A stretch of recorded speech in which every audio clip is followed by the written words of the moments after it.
Okay, let's go. All right. Thank you. All right, good evening, everyone. Thank you so much for joining us tonight. I want to welcome, we have, I'm sure, several new families new to the district, either the Portsmouth or maybe even the Little Compton, new to the Little Compton community joining us tonight. So if we haven't had a chance to meet, I am Tom Kenworthy, Superintendent in Portsmouth. And again, we are happy to be able to take this opportunity tonight. When we had planned the timing of this forum, we were hoping that it would be right around the time that we had received final feedback on our reopening plan, and that right after this forum, we would then be able to release our full plan, and that is exactly the way that it worked out for us. So I'm happy to let you know that as you will see, we're going to go over the format for this evening, but once we finish tonight and close out the forum, we're going to wrap up with some reviewing some of the frequently asked questions that we have received so far regarding reopening planning. But I do have the full version of our reopening plan to share with you, and I have an email ready to go. So I will send that once we close out this evening's meeting. Just wanted to go over some other key pieces of information for forum tonight. So many of you are joining us through Zoom, and we are also kind of putting in place a new feature that we have. We have a live stream through our PSD YouTube channel. So that's a new feature for us. We've only used it a few times. We're still working out some of the kinks, but we put that into effect too. So I'm sure we have some people joining us live through that link, but that's also there because Zoom will max out at a certain number, and we wanted to make sure that people who wanted to view live tonight had an opportunity to do so. And the great thing with that live stream YouTube feed is that will also record and archive the meeting, and so it will continue to be there if you go to that link. Okay, so we definitely, again, we wanted to share. Again, there's so much information that changes. You know the situation that we're in, just with everything we're dealing with as a nation and really a world right now with the virus, and definitely related to school reopening. Things are changing on a daily basis. So we've released previously some of the key summaries from our plan, but we wanted to take the opportunity tonight to share kind of the updated information with you before we're ready to release that full plan. And we're going to do so tonight. I'm joined tonight, we'll be joined in the presentation by two other individuals. So, and we're going to kind of run through the different parts of the plan and the questions that we know that have been out there so far related to our three main areas. So operations, on the health and safety end, we have Dr. Lisa Caldwell, our Director of Pupil Personnel Services, who will be joining me tonight. And for instruction and supports, we have our Assistant Superintendent, Liz Riveros. Okay. Again, we tried to, as much as possible, kind of build the presentation for tonight based on the questions that we know have been out there. And once we conclude this evening, we're happy to be able to share our full plan with you for review. And with that, I do have a sense of excitement, definitely, that our plan is ready. And the feedback that we received is very minimal because we've been trying to adhere as much as possible to the guidance, taking advantage of all of the technical assistance that was provided. Some districts, I know just are not quite ready to release their full plan yet because with the feedback they received, again, everything this is such a different picture from district to district, depending on the size of the district and the buildings and what people have to deal with. So with that, we're excited to be able to share our full plan, but we also recognize the seriousness of the situation that we're in here, and that this is very much very serious health crisis still in our nation. And although our teachers did a commendable job on very short notice getting distance planning up and running for students, and we saw that unfold throughout our entire state and across the nation. And everybody did the best that they can. And if we have to be ready to employ parts of that or employ that fully again, we will be able to do so. But the direction that we were given, that all districts were given, was to try to build a plan that could incorporate scenarios where we could start to bring students back into our schools if we are told that it is safe to do so. So we wanted to make sure that we were ready to be able to have that option available here in Portsmouth as well.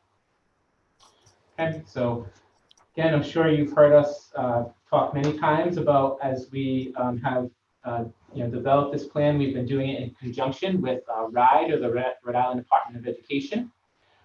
They work close there, our main contacts, because obviously our main business here is education, but they work closely with the Rhode Island Department of Health, so we have access to all of that latest guidance as well, and the expertise there. And of course, they take their lead from the Centers for Disease Control. And so throughout this process, we have again tried to do the best that we can, making sure that we followed all the guidance, met all of the deadlines, so that we would be in the position that we're in tonight to be ready to share our full plan with you after this forum. And as we hear many times from our state leaders, they're going to make sure that the final decision that we make on reopening for the school year in just a few short weeks is going to be based on data and science. And so we are definitely taking their lead on that. I am a parent myself. I have 3 school-age children who are all going to be in different schools next year. So we're obviously very anxious in my family as well. My wife is a teacher who works in another district. All 5 of us next year are going to be in different schools in different communities. And so we certainly want to make sure that everything is going to be as safe as possible for everyone.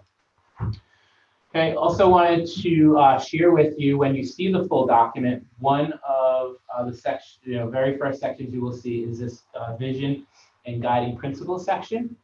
And so as we were putting together, this is just a short part of that section and from the opening. And definitely, as we have worked, everyone who's contributed to our planning process, over 119 individuals, or over 119 is the exact number, individuals in the Portsmouth, educational and larger community, and also Little Compton.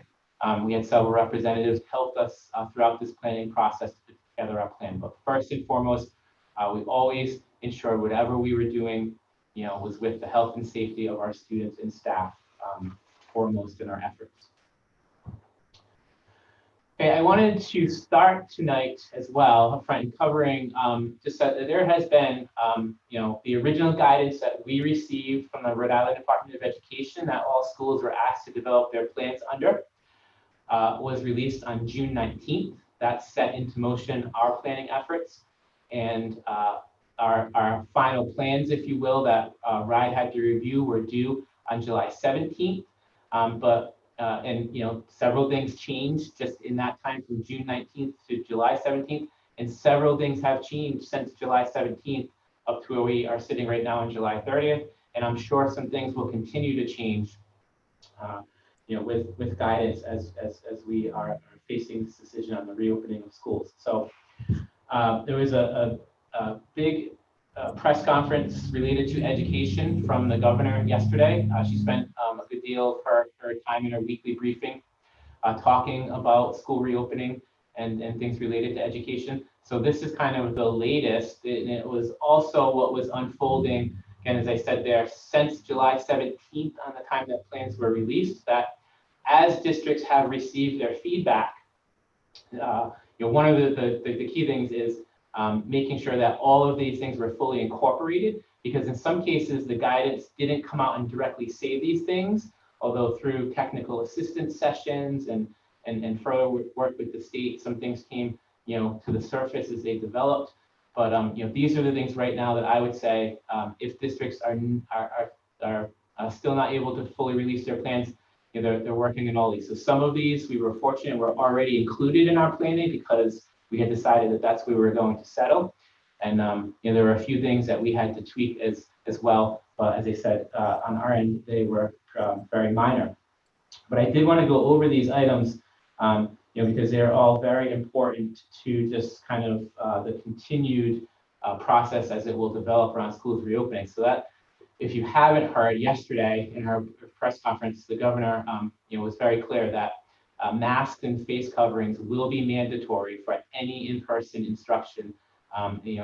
If and when schools do reopen under whichever scenario, this will be mandatory. She's ready to do it by executive order if she has to. And this was already included in our plan, but if not, districts are asked to make sure that that is included in their plans. So again, I know there's different opinions on this out there still, and I don't want to turn this at any point in time in Portsmouth into any political discussions. Now this is just a non-negotiable for us. We will make sure that we're able to carry through with our plans as they related to this, as they exist in our plan. There'll be more when we get to the health and safety section this evening that we'll talk about this. The second is, again, as we've been getting questions, which is great. We love the questions, help us to kind of make sure that we've gone over everything that we can and really make sure we have the best plans in place. But I would say one of the more common questions that we've definitely been fielding was clarified again yesterday, is that when we talk about in the reopening plans, full in-person instruction means full in-person instruction. So that is that we had to have a plan in place, had to plan for that the metrics that the governor will use to determine, let's say if she were to determine that schools are ready to open full in-person, we had to make sure that we had a plan in place ready to do so. The second is that for partial instruction, again, this wasn't as clear in the guidance, but definitely unfolded over the past few weeks and has now, again, just been made clear for any revisions that districts need to make to their plan. Partial instruction, although it's called partial instruction, has to include full in-person instruction for elementary students. And in our plan, if you've seen what we've been able to release so far, did include that. Again, based on the size and what we're dealing with in our buildings, we felt that we would be able to do that safely. So our plan does include that.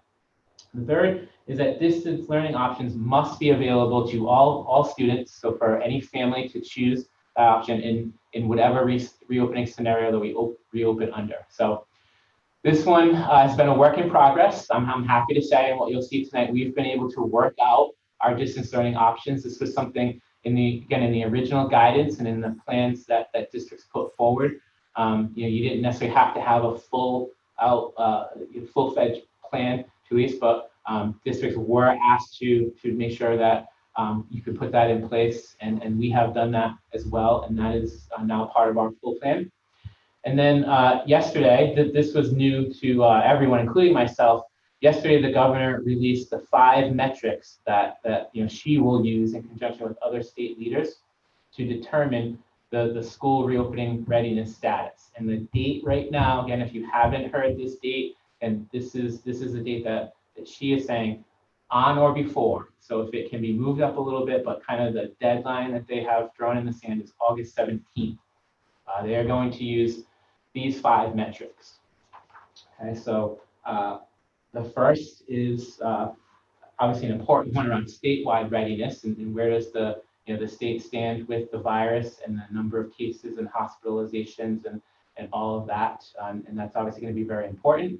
But that has to be at least phase 3 or higher. We are currently still in phase 3. You may have seen that we've started to see a spike in cases, but as of right now, again, if school were reopening, if this were the day that this decision was going to be made, and with that metric, we are still in phase 3 of the Rhode Island plan. Municipal readiness is an important one, and that's, okay, so we've got the overall data that we're seeing with the virus on the state level, but what does this look like from community to community? And again, just here in our own state, we see some differences. Providence and Central Falls are dealing right now with the number of cases that they have at a much higher level than most other communities in the state. So we may be in a place come August 17th where the decision is made that maybe it's going to be okay to open under a certain scenario for in-person instruction, in communities like Portsmouth, let's say, but not in places where the virus situation looks a little different. So they'll take those into account. And the third is another question that we've definitely been getting, and that is around testing. And that is something that, and you will notice when you review our full plan and the people who have looked at the information we've released so far, testing is not part of that. That is something that the state has said they needed time to continue to work on. Yesterday, the governor announced that definitely that will be part of the metrics that are used. So she's saying there that the state, at a minimum, will have to have the ability to get testing in place and results within 48 to 72 hours for schools to be able to use when they feel they have symptomatic staff or students. 4 and 5 are the ones that are on us. Supply readiness, and as you can imagine with our planning, we have started to make sure that our supply orders are in, and we're starting to get all of the items particularly related around PPE and cleaning supplies that we're going to need.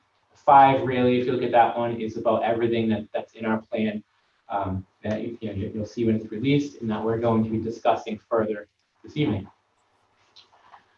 Next, I wanted to share with you and just kind of the timeline of where we've been and what's brought us to this point, and where we'll be going forward as we're about to turn the calendar into August. And there's just been so many people that have come together.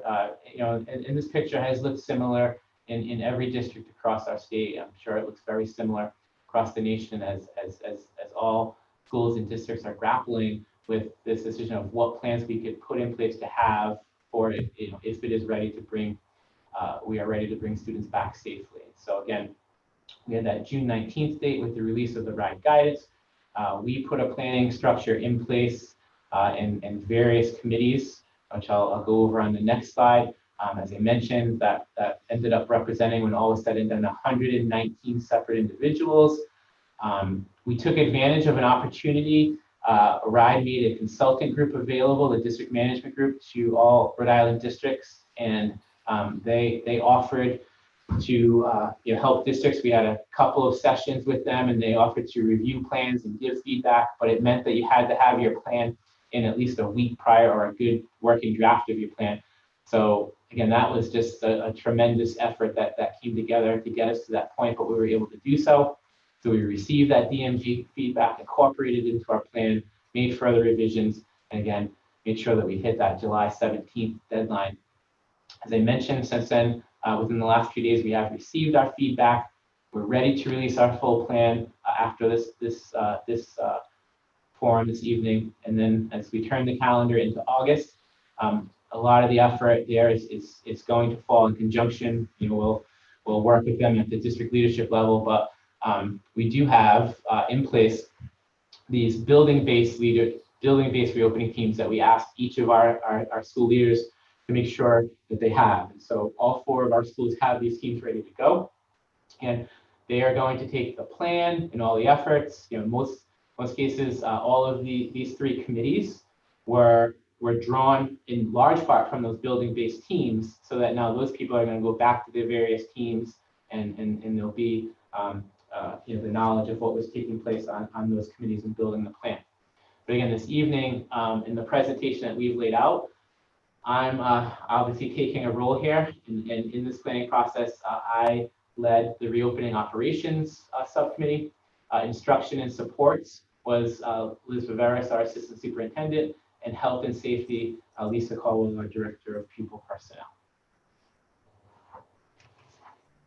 All right, so believe it or not, that was just the intro. Now I'm going to get into for reopening operations, the section that I led, some of the information that we wanted to share with you this evening related to our plans. So the first thing I wanted to start with is, again, many of you saw and participated in. This was a survey that we sent out in early July, which we were trying to gather. We were trying with that survey to gather information we were going to use in our planning process. So kind of dealt with on one end questions about distance learning, so we could build off of that experience and make sure that we had good plans in place for that. but also getting ready for the possibility of in-person instruction return in the fall. And so for this particular question in the family survey, back in early July, about trying to kind of gauge that comfort level, you can see about 20% of people clearly from at that time, did not feel comfortable sending their children back to school. Again, we recognize that. I mean, we want, as I said, we will have a distance learning option available if families kind of still there when that final decision is made and they've had a chance to fully review our plan.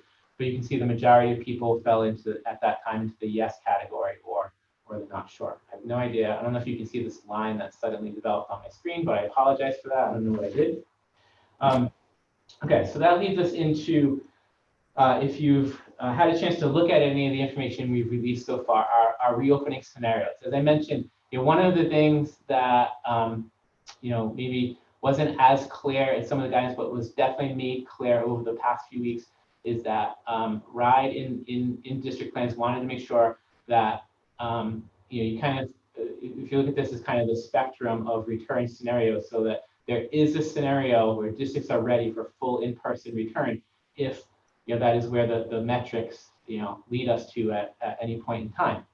On the other end of that spectrum, if the metrics are leading us to we can't return anybody, or at most a limited population of students, we had to be ready for that as well.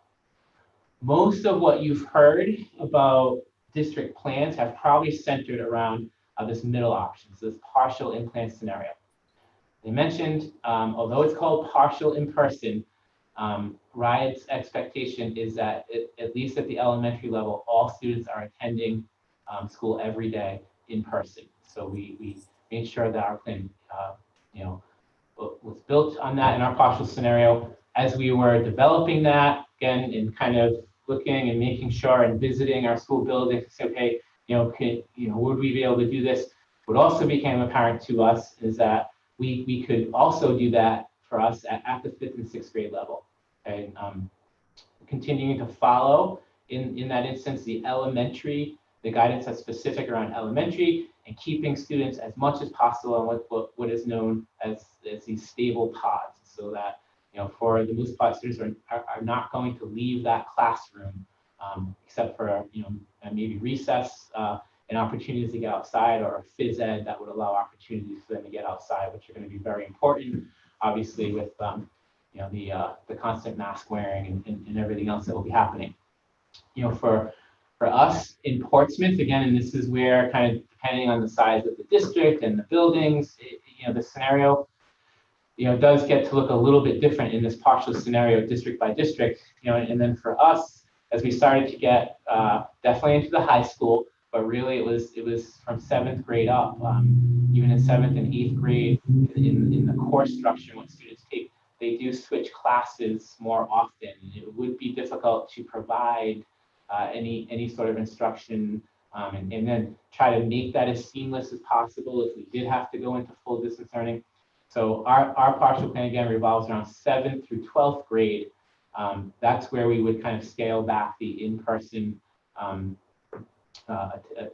full in-person everyday scenario, and following that schedule that is outlined there. With that, I can tell you, and when we get to the frequently asked questions section, this was also one of the big questions of why we went with this scenario of 7th, 9th, and 11th grade, alternating on Tuesdays, Thursdays. 8th, 10th, and 12th would participate in distance learning those days, and then things would alternate on Wednesday and Friday.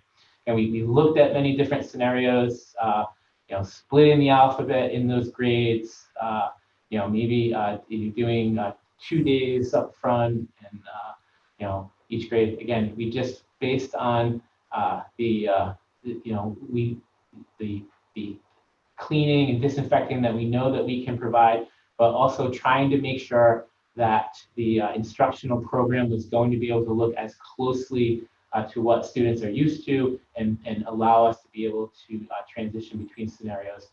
This is the plan that we settled on, and the plan that was, again, at this point, reviewed and vetted by the Rhode Island Department of Education.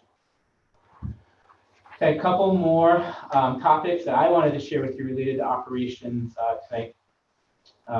One is around staffing, just to kind of let you know that definitely we are recognizing many areas that we know we need to increase staffing in. So we're looking at the best way to go about addressing these areas, but we're going to work in kind of overlap shifts as much as possible to make sure that each of our buildings has throughout the instructional school day an adequate number of custodians on hand. But even with that, we're going to need additional personnel there. So that's something to do the constant cleaning that will be necessary that we've recognized, and we're going to put plans in place to secure those additional personnel. Same with our nurses. In any sort of in-person instruction, and our nurses need to be ready to deal with so much, and they may have to be visiting students in classrooms more often, and so there will be, and then if a student does get sick, there would need to be additional nursing support. We recognize that.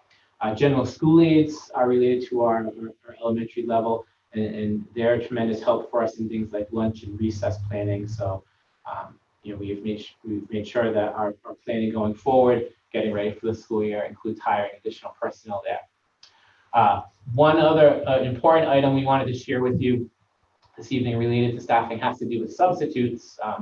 We recognize we would obviously need those individuals at any point in time for in-person instruction, but kind of the daily subs that would be typical, if we were operating under our normal procedures, are just not recommended, as you can imagine in the reopening situation we'll be facing. We really want to limit as much as possible the number of people who are coming in and out of any particular school building. So what we're going to do there to try to alleviate our sub-needs is hire building-based substitutes. Hopefully we can identify enough individuals for each of our schools that will just be assigned to those schools. They're not going to work in any other schools. We're going to ask those individuals for a commitment that they can give us a full-time commitment, if you will, as a substitute. And we'll know we have those people available in each of our schools. Okay. Last thing that I have to share with you tonight relates to transportation. So we know that this is going to be one of the limitations. There's no doubt about it. Every district, as they're trying to figure out how they would open under any scenario, this is a huge limiting factor. Okay, right now, the current CDC guidelines for busing call for no more than one student per seat unless it's students from the same household. So that's going to take the capacity of our students down on our buses greatly to about no more than 25 on most of our buses, especially when you start to factor in if there's going to be a monitor. So one of the things that we've asked all families to do is to try to identify, is there any other way you could get your students to and from school? We recognize that not all families would be able to do that, but if people can or can take advantage of carpooling, other types of situations, then we, again, really need as much as possible to utilize those types of alternate transportation methods. So again, back to that survey that we had sent out in early July, we felt, again, this was promising for us in the area, knowing where transportation was. It seems like most people in our community get that. And so 82% of people responded to this question that, if we are reopening in an in-person scenario and we are not able to provide transportation, again, we're going to do our best to be able to provide that for all families that need it, but 82% of people responded that they felt that they could have another option to get their child to and from school. Okay, and I wanted to share this one with you and do another plug for our transportation survey. So far we have 1,200, I pulled this latest information from today, 1,276 responses. So it's been a great response so far, but that would represent about half of our student body, if you will.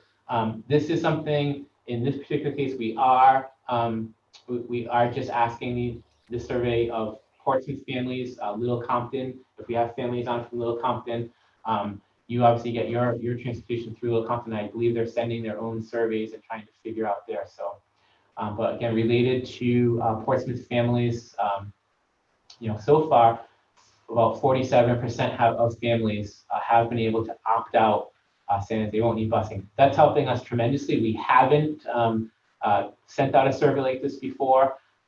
So right now, this is just going to help us build those bus lists right from the get-go, from that yes category of families who've indicated that yeah, they feel like they do definitely need help in the transportation area.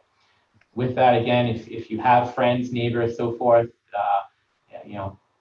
just mention to them, ask them if they have filled out this transportation survey yet. We want to get that number closer to the actual number of students that we have in the district right now. Like I said, we're about halfway there.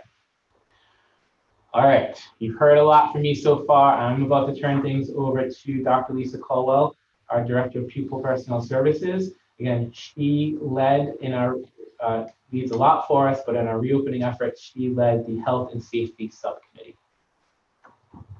Thank you, Dr. Kenworthy. Welcome, everybody. It's nice to see so many people joining us tonight.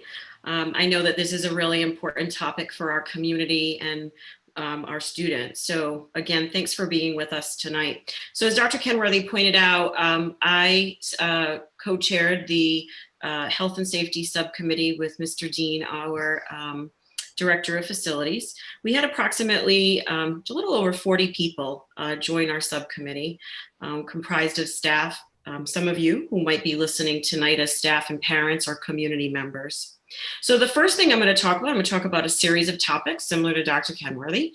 Our first topic is going to be with respect to visitors to our schools. So part of the RIDE guidance and the guidance that has continuously been updated from the department does address visitors to schools. And as you'll see here, our approach as we approach the new school year is that we are going to be in a position of needing to limit visitors to our schools, and obviously for obvious reasons to reduce exposure right from the outset to the virus. If parents or guardians need to enter a school building, we will need to limit it to 1 per student. So 1 parent or 1 guardian per student if there was a need to enter the building. Unfortunately, we will not be able to host our parent volunteer program for the upcoming school year. And again, that is with the goal and through the guidance of limiting and reducing exposure for staff and students. If somebody were to need to enter the building, we would be requiring them to wear a face covering. There would be 1 location, which I believe generally would be the main office, to enter and exit the building.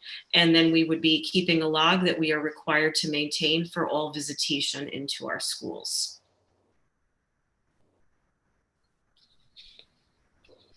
Social distancing. Social distancing is certainly a topic we continuously hear, whether through our own travels in our own workplace, or if you are listening to the governor's now weekly updates. We talk a lot about social distancing. So for schools, what that means is that we are going to require that we have 1 stable group. Well, let me start here.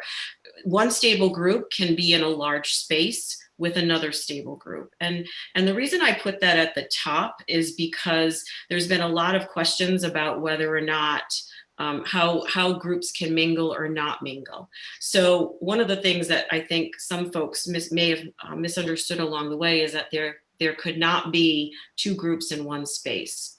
So long as there is 14 feet apart for each group, 2 groups can occupy a space. Now for a classroom, I don't foresee that happening, but we're talking about places like a cafeteria or recess, where 2 groups or multiple groups can coexist, so long as there's that 14 feet of distance. At the middle school, students will carry materials in their backpack to avoid gatherings at their lockers, and that includes the high school as well. So for the upcoming school year, students will not be using their lockers. At the elementary level, we will be creating a format where students will have their own materials, their materials will be labeled, and teachers will need to implement a system that will contain the materials so that they're easily accessible to students, whether that's through putting them in plastic bins labeled with their name, and again, easily accessible for our students. Another thing that sometimes we we forget about is how movement occurs in a school. So one of the things we needed to address was just that, hallway movement. So at the elementary level, we'll have one stable group moving through the hallway at a time. And at the middle school, we can have two stable groups to move through the hallway at the same time because of the way that the middle school is set up with having alternate or opposite hallways by which students can travel.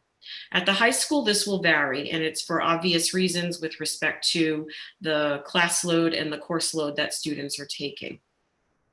Throughout all of our buildings, we will be installing floor and wall decals throughout each of our buildings. And some of those decals I anticipate will include things like reminders for hand washing, ensuring social distancing and whatnot. This one speaks to social distancing, but a lot of our signage will include other areas relative to keeping kids safe and staff safe with reminders. So Dr. Kenworthy talked a little bit about this at the outset of his slides, and that has to do with face coverings. And just even as of yesterday, as he shared, we had received an update. Prior to that, though, our district had taken a position that face coverings would be required in all settings for all students and staff. We understand that there may be students due to disability or other health condition that prohibits them from doing so. So we will need to make accommodations for that. And we also know for our younger students that it's going to be, in essence, a work in progress for us to be able to build up their stamina to wear the masks. But the governor has reinforced the requirement for students to wear face coverings. So we intend to obviously comply with, the governor's statement yesterday at the weekly press conference. A couple of other things related to face coverings is that even in stable groups, we are asking students and staff to continue to wear their face covering. We're asking them to continue to ensure that they're wearing it outside of their stable pods, particularly when they are not able to maintain 6 feet of distance. And if you are riding the bus or if a student is riding the bus, face coverings are mandatory on all of our buses. Cleaning. So again, another aspect of our health and safety subcommittee dealt with cleaning. We've all heard about the necessity for that to happen. You also heard Dr. Kenworthy talk about the fact that as a staffing priority, having available staff to do this work is something that we need to ensure we address as we go into the new school year. So the guidance that we have received is part of our plan, and it has to do with things like restrooms and cleaning them between the usage of each pod. Essentially, when we think about the restrooms and the amount of times that they're used during the school day, as we move into our next phase of school building planning at each school, this will be something that each of the building administrators with their building-based teams will be addressing, so that we can ensure pods are able to utilize the bathroom.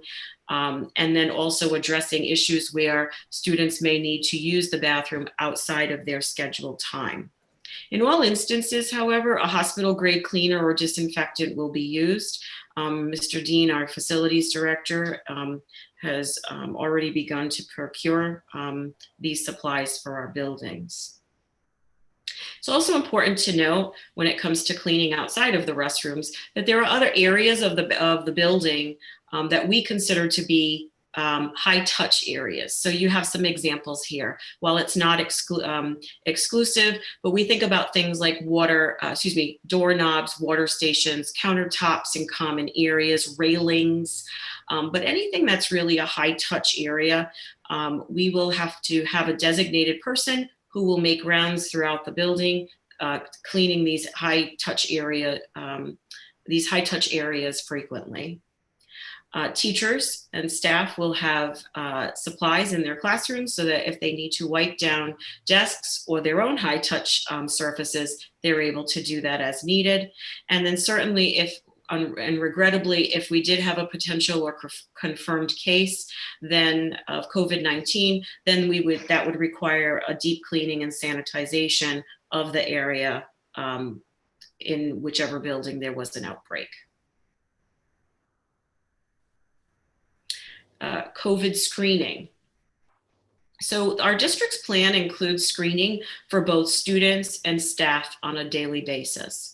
This is also in accordance with the guidance that the Department of Ed has provided to districts.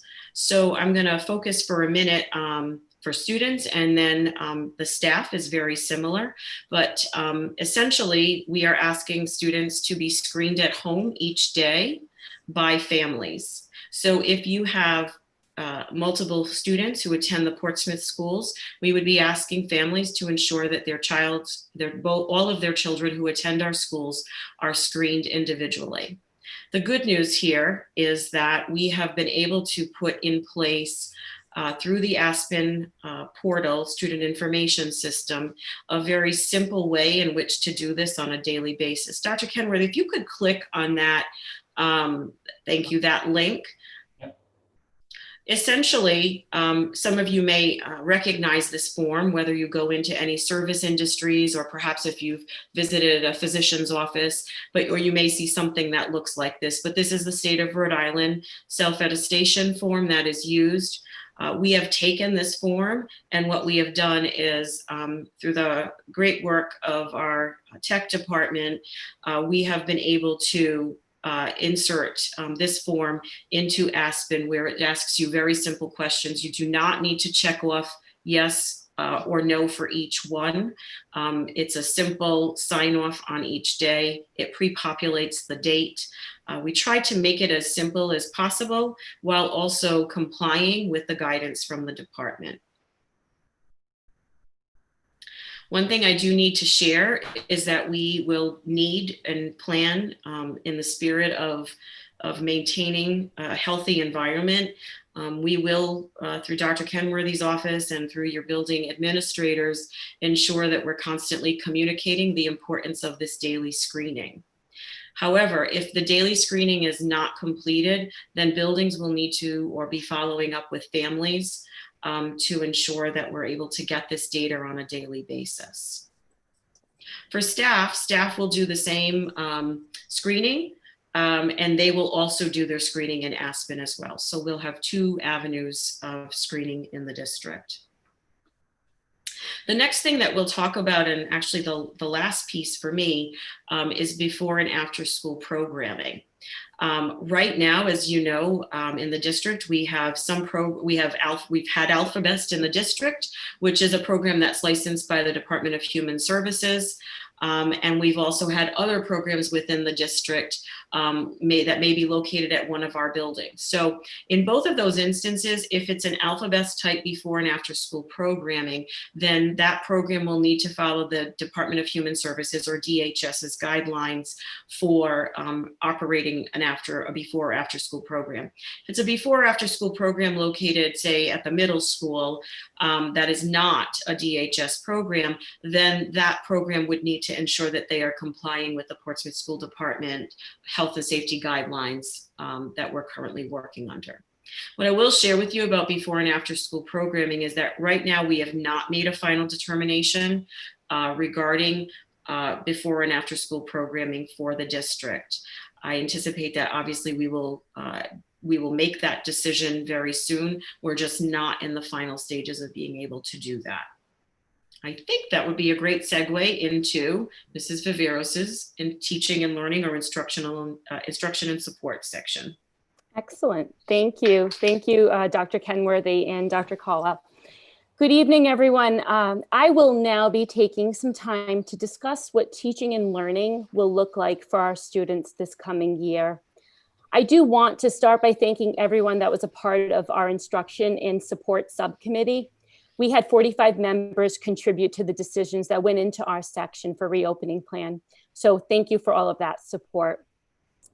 This summer, we've upgraded our technology and provided various levels of Google Classroom training for our teachers. This coming school year, we will be a one-to-one district-wide all students K-12 will receive Chromebooks, and our preschool students will be receiving iPads. All teachers are being asked to use Google Classroom as the digital platform for their daily instruction. This decision was made to support our families with easier access to classroom assignments and software applications. The next three bullets on this slide are focused on distance learning. Synchronous and asynchronous learning will be part of all three of our reopening scenarios. There are three different reasons as to why students will participate via distance learning. The first being the family has elected to be in full distance learning. The second is that the students, when they're out sick or in quarantine. And the third would be that our district was following our partial scenario in which our 7 to 12 students will be following an AB distance learning or in-person schedule. Next slide. Okay, so this slide here outlines the three teaching and learning options we're going to be providing our families. Our first option here is following whichever scenario we're guided to return under, whether it be a full or partial return.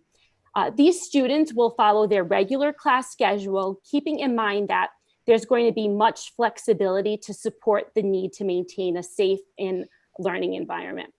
Again, students who return to us will have distance learning options when they're out sick or under quarantine. The next option is our full distance learning option. This option is going to be provided to families, and they will have the opportunity to elect to have their children follow this model. This plan will involve a teacher that's assigned to a class of distance learning students in grades K to 6. And in grades 7 to 12, we will be assigning students an academic coach, and we'll be using Edgenuity courseware platform for some programming. We're asking our families to commit to a full marking period if you elect this program, trimesters at the elementary level and quarters in the middle and high school. After the marking period, families are going to have the opportunity to rejoin the school community or continue distance learning for an additional marking period. The third option is our traditional homeschooling option. Parents withdraw their child and assume full responsibility for instruction, being required to provide regular updates to the district. Next slide. So our vulnerable populations. Throughout our reopening plan and the Rhode Island Department of Education's guidance document, the term vulnerable population is referenced on several occasions. We wanted to speak to this and to what our plan in Portsmouth is to support students who may have a difficult time with distance learning and require more in-person instruction. The decision for in-person instruction may be used, but is not limited to students with disabilities, multilingual learners, and students who are homeless. Keeping in mind that not all students in these categories will qualify for this. This is going to be a team-based decision. It's also important to note that there will be exceptions made if outbreak of the virus warrants our district to close or a specific school building to close and it becomes unsafe for our staff and students to be in the building, even with limited in-person attendance. Next slide.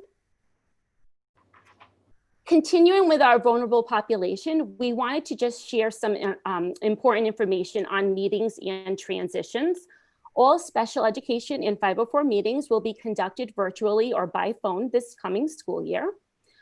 All special education services are going to be taking place in the general education classroom when possible. If a service cannot take place in the general education classroom, mitigating measures will be used, such as mask wearing, hand washing, shields, gowns, all of those pieces. Next slide. Okay, so the three next slides are examples of our classrooms at each of the levels. We start here with our elementary classroom. We've asked that all items be removed from the classrooms, leaving only tables, chairs, a teacher table, teacher items that can be stored on the shelving that were not removable, and the interactive TVs. Each elementary classroom will have 12 6-foot tables. A student will be sitting at each end of the table as shown in this photo. In addition, there will be plexiglass dividers on each tabletop. It's difficult to see it in this photo, so I've highlighted it in the red box and an arrow. So that's our elementary classroom. Next slide. Here's our middle school example. Our middle school has the advantage of having double rooms, making it extremely easy to space out desks appropriately, allowing for ample space throughout the classroom. Again, all unnecessary items have been removed from these classes. Storage units have been purchased for all 4 of our schools, and unused classrooms are being used for additional storage space for teacher materials that need to be accessed frequently. And this next slide is our high school. So the final slide is the high school example, and I've given you 2 photos here. Once again, all unnecessary items have been removed from the classroom. This includes the teacher desks. We're replacing all of our teacher desks at the high school with a more mobile desk for the upcoming school year, allowing the desks to be relocated when necessary. We were able to space our high school desks 3 feet apart and have angled them in a way in which all students are facing the same direction. Students will have access to Wi-Fi and necessary learning materials. Right, those are my slides, I believe. They are, okay. So we wanted to include this evening a frequently asked questions section, and what we tried to do with any questions we've collected so far, we definitely, the 3 of us have worked closely over the past few days. We had a forum similar to this on Tuesday. We did one for each level for staff, and then we kind of built off of that, and then tried to turn the presentation this evening into one that we thought would be more directed toward families. And so as we did that, we had all the questions we've collected from, we sent that survey out early July that included many questions related to in-person instruction. And then we sent a summary of our reopening plan and our scenarios and collected feedback off of that. So as much as possible, we worked those questions into the presentation this evening. And then what we each did collectively is for each of our sections, we tried to capture kind of the 5 most common themes that definitely rose to the surface. So these are all particular questions that were submitted, and they are reflective of other questions that were similar in what they were asking. So we're again going to break that up by the 3 main sections. So I'm going to cover the questions that we felt were more closely related to operations, and these were the 5 main themes. So first, definitely centered around transportation, and as families are deciding whether they really need to utilize transportation, and we appreciate all of the efforts that are going into exploring if there are any possible other options, so we can try to keep those numbers as low as possible and make sure that we're conforming to the guidelines. But there were a lot of questions about if maybe families felt like they could drive one way, either to or from school, but the other time that they weren't going to be able to. So would families be allowed to utilize instruction just either to or from school only? What I can say to this is right now, that wasn't a question that we asked on the survey. So if you indicated that you need transportation, then we're going to try to build those transportation lists off of, again, the people who definitely said, yes, I need transportation. That's where we're starting. And that's why it's important to get as many people to respond to that survey as possible. What's definitely going to happen with buses, the same will happen in all of our classrooms, is we're going to have to keep careful lists. There will be assigned seating, and no student will ever be able to stray from those assigned seats. That's a very important part of what's going into the planning that the state wants us to have careful records of for contact tracing if we do have to utilize that, if unfortunately we do hear there's a suspected case. So that's going to definitely be in place on buses. And so if you end up on your child ends up on the bus list, they're going to be taking up that space one way or another. Now, there'll be days when students are absent. We obviously can't control that. There may be, people you've signed up to saying that you need transportation, your child gets the spot on the bus, they're going to be in, their assigned seat. And if they're not there in one direction or another, then they're not there. But we're never going to be able to give that space to another student. So that's a very long-winded way of saying, right now, again, we're trying to work with families as much as possible. And if you absolutely feel like you need transportation, we understand that. But again, if you could really keep all of that in mind, that at the end of the day, those students are going to be assigned to their seats, and no other student on that bus run is ever going to be able to sit in that seat. Okay.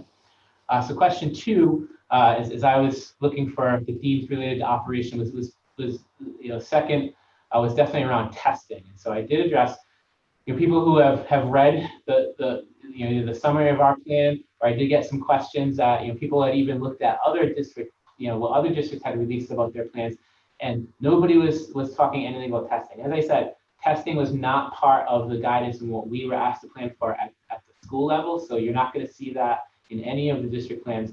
But yesterday, Governor Raimonde did make that commitment to, they wanted to have testing. One of the metrics that will be used is that testing is in place to be able to utilize when there's a suspected case, and that the turnaround time on that can be within 72 hours. So that's the most updated information that we have on that right now. Okay, the third question related to operations that was definitely a theme had to do with our reopening scenario. So I just wanted to take the opportunity to mention one more time. I know that the way that Rhode Island kind of classified the scenarios, and one of the things that we're seeing, education is very much in the United States, very much centers around decisions that are made at the local level. So there are things that just don't look the same, although we're kind of we're all in the business of educating students, and in this case trying to do so as safely as possible. There are a lot of differences. You're seeing that definitely around reopening planning. So in Rhode Island, the plans that we were asked to develop were on those 3 scenarios: full, partial, and limited. And full was intended to be full. Again, maybe we're not going to be ready to utilize that come August 17th, but we had to have a plan in place, if we were told that things were safe to bring back all students. And our partial scenario does include, again, all students up through grade 6 for us, and then 7 through 12 on alternating days. Okay, definitely there was a common theme that developed around who is going to make that final decision on which reopening scenario we will open school in on August 31st. So again, just to reiterate, Governor Raimonde has committed to no later than August 17th, but right now the date that she has committed to is August 17th. If it can be a little sooner, they said they would do so, but by August 17th, Governor Raimonde will make the final decision on which reopening scenario each Rhode Island school district will be employing in, and that kind of leaves the possibility open for, if there's a community like Providence or Central Falls that the cases are at such a disproportionate number to the rest of the state, they may be opening under a different scenario. So she will make the final call on the scenario. We just need to be ready to have everything in place for that scenario. As we tried to make clear tonight, whatever that scenario is, there will be a full distance learning option for all families to take advantage of if that's what you choose to do. Okay, we didn't talk too much about this tonight, but definitely good and a good question around what will food service look like, so breakfast and lunch. So again, that's going to look a little bit different by school. Definitely in that K-6 model, in which we're trying to keep students in that same classroom space as much as possible. Breakfast or lunch, breakfast would probably be a grab and go situation as students enter to the classroom. Lunch even is going to be delivered to the classroom. Students will eat in that classroom in those K through 6th grades, definitely. That is going to mean, we are working separately on all of this. We're working with, when it comes to transportation, we're working with our bus provider for a student, for Anything related to food service, we have a food service provider company, Chartwell. So we've been having a lot of meetings with them. There will be limited options, but they're going to try to put together the best program that they can under these circumstances. And K through 6 lunch definitely delivered to the classroom. 7 and 8, I think right now we're just exploring all of the options. There is the possibility of food service there being in the classroom as well. But again, if 7 and 8, if we are in a partial scenario, 7 and 8 are in on alternating days. The middle school does have 2 cafeterias, which we can utilize to really spread the students out. And we've already said that starting in 7th grade up, we're not, we're going to be utilizing the secondary guidance because we're not able to have students stay with that same group throughout the day like we are from 6th grade down. So 7 and 8 could be classroom, but could also be taking advantage of the cafeteria space to spreading students out. High school, what we have definitely determined there is that the classroom service is just not going to work based on the time that it would take to do that, and the classrooms being so spread out. Students there at the classroom level definitely not all in the same stable pod throughout the day. So again, working with Chartwell's work, our high school administration is working hard to identify, they're going to take advantage of certainly the cafeteria, but perhaps some other spaces in the building, like the old gym, the gym that is still known as the old gym that is still inside the building, and maybe making use of a space like that, or just any other space they can think of. And definitely on a nice day, and this could apply to all levels. On a nice day, let's try to get students outside as much as possible and take advantage of that for things like lunch as well. All right, so those were the 5 main themes that we definitely called out related to operations. Dr. Caldwell with health and safety. Sure. So some of the trends that emerged for under health and safety start obviously with the first question here, where it says, when you say that the district is requiring face coverings in all settings for students and staff, are you saying that kindergartners will have to wear a face mask for the entire day? So to kind of recap on a little bit about what I mentioned before, I think that there's an understanding that for our youngest learners, some students may need to build up stamina, and we understand that. So I do anticipate that will be part of the focus during the course of the school day for kindergartners or younger learners to build up their stamina to wear the mask. In terms of the second question, this ties into a little bit of the first question, but there was a question about if a student were to break protocol not to wear their mask or were to touch friends during recess, would they be in trouble? And the answer to that is no, they won't be in trouble. However, they may be redirected to refrain from touching friends and wearing the mask as outlined, in our district plan. Again, understanding the variance between the ages, whether it's one of our youngest learners versus our intermediate students. Certainly, there's an understanding that this is going to be new for everybody, including our students. Extensive cleaning, as mentioned. So what exactly does that mean, and who is doing this? So our director of facilities continues to work to ensure that our buildings will be clean, commensurate with the guidance that we've been given from the CDC. As I shared in my previous slides, there will be continuing cleaning through high-touch surfaces, cleaning in bathrooms multiple times a day after each stable part uses the bathroom, and then cleaning both during day and night and in between various classroom schedules. The who is doing this is certainly an area that, through Dr. Kenworthy's previous slide and our current staff, we anticipate that it'll be a combination of the two. As you saw, one of our priorities for staffing is the idea that we will need to ensure that we have the inadequate number of people to do this work. Number 4, I'm happy with the current plan and I feel like it will benefit our children to return to school. Thanks very much for that feedback. What does lunchtime, snack time, and recess look like? So Dr. Kenworthy talked a little bit more about lunch So I won't restate it other than to just kind of highlight a few things with respect to lunches being pre-ordered, being delivered to classrooms or designated areas, use of disposable containers for the food, and then of course looking at things like outdoor seating.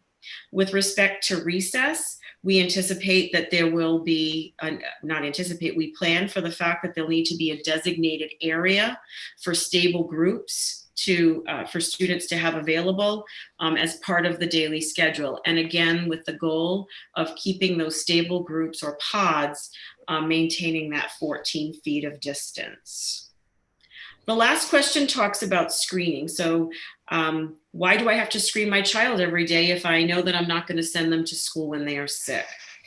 We know that, you know, what we're asking families to do with daily screenings, along with the other, you know, demands of daily life is going to be another thing that's being asked. But I think this is an area where we all need to work together as a community in order to take the necessary precautions for the health and safety of staff and students. So essentially, we are implementing a screening to identify individuals who may have any of the symptoms to determine whether or not they may have COVID-19.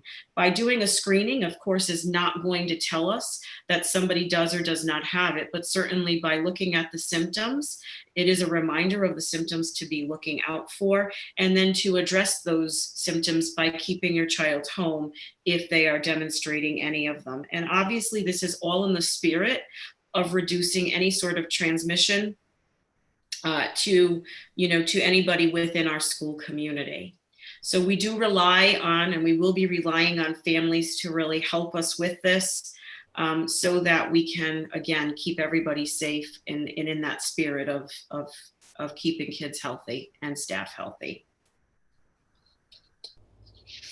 I think we can go to the, thank you. Yep, great.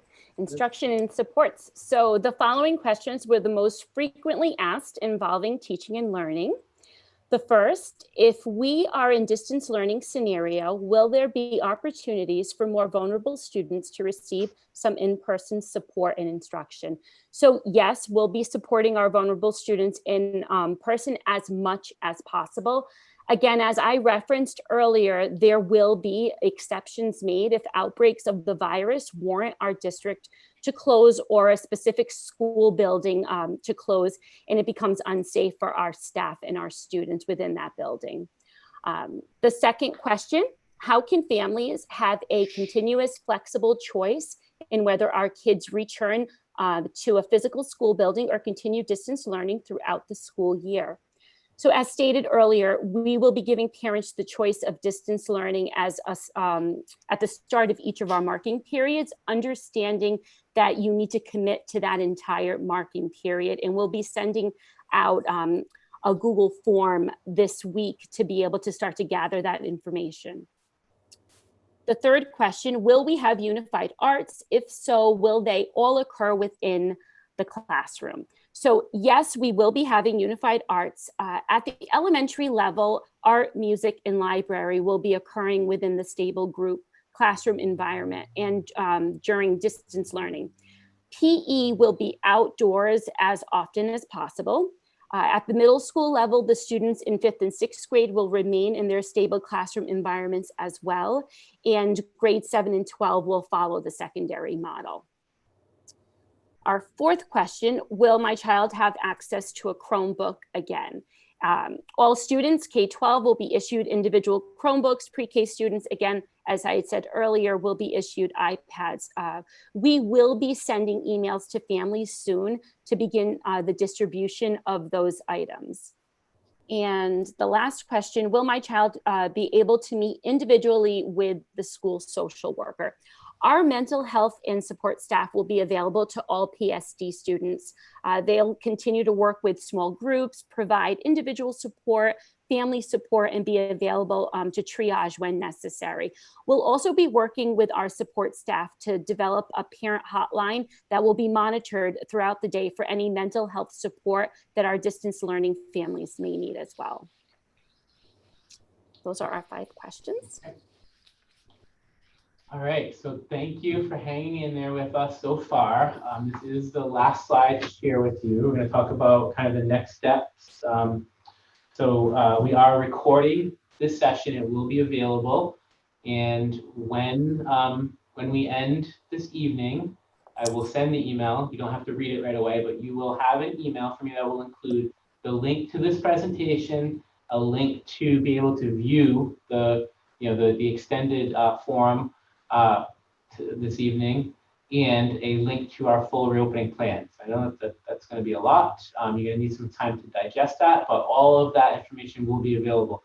There will also be a link for you if you still have additional questions. Again, please take the opportunity to read through if you still have questions, they're in the plan somewhere. We get, they may not be as easy to find when you're not as familiar with the plan, but they're in there somewhere.